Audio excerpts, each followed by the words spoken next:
Et si je te disais qu'il existe un antibiotique naturel utilisé depuis des générations, un mélange simple, puissant, que beaucoup de parents et grands-parents donnaient encore pour aider le corps à se défendre naturellement. Dis-moi, est-ce que toi aussi, quand tu étais malade, on te donnait du miel avec des épices pour te soigner? Car ce mélange que je vais te montrer aujourd'hui est l'un des plus puissants pour soutenir l'organisme. Je suis Grand Mémé Botanica, la gardienne des savoirs anciens. Je partage ici les remèdes, les astuces simples et vraies de nos aïeux pour prendre soin du corps. On l'utilise quand le corps commence à s'affaiblir, quand la grippe arrive, quand la toux s'installe, quand la gorge brûle, quand le rhume fatigue ou quand l'immunité devient fragile.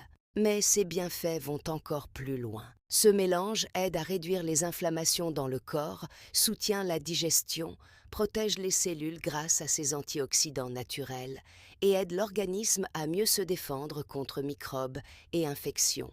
Le miel brut nourrit l'organisme, apaise la gorge et possède des propriétés antibactériennes naturelles. Le curcuma, lui, est un puissant anti-inflammatoire. Il aide le corps à calmer les infections, soutenir les défenses naturelles et protéger les cellules contre le vieillissement. C'est pour cela que cette association est souvent appelée antibiotique naturel. Mais attention, ce n'est pas un médicament. Il accompagne le corps, il ne remplace jamais un avis médical. Voici maintenant comment le préparer. Dans un petit bocal, on met environ 4 cuillères à soupe de miel brut. On ajoute ensuite une demi-cuillère à café de curcuma en poudre ou un tout petit morceau de curcuma frais râpé pour ceux qui en ont.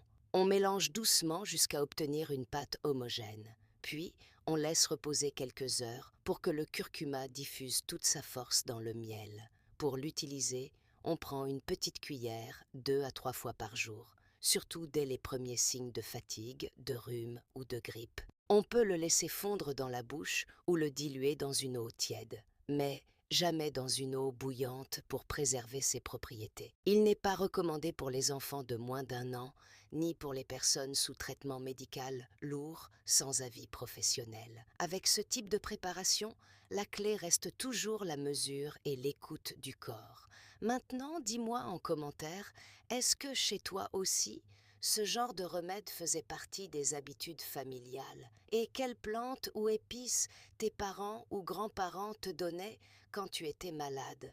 Ici, on partage les savoirs pour ne pas les laisser disparaître. Abonne-toi pour ne pas laisser disparaître ces savoirs.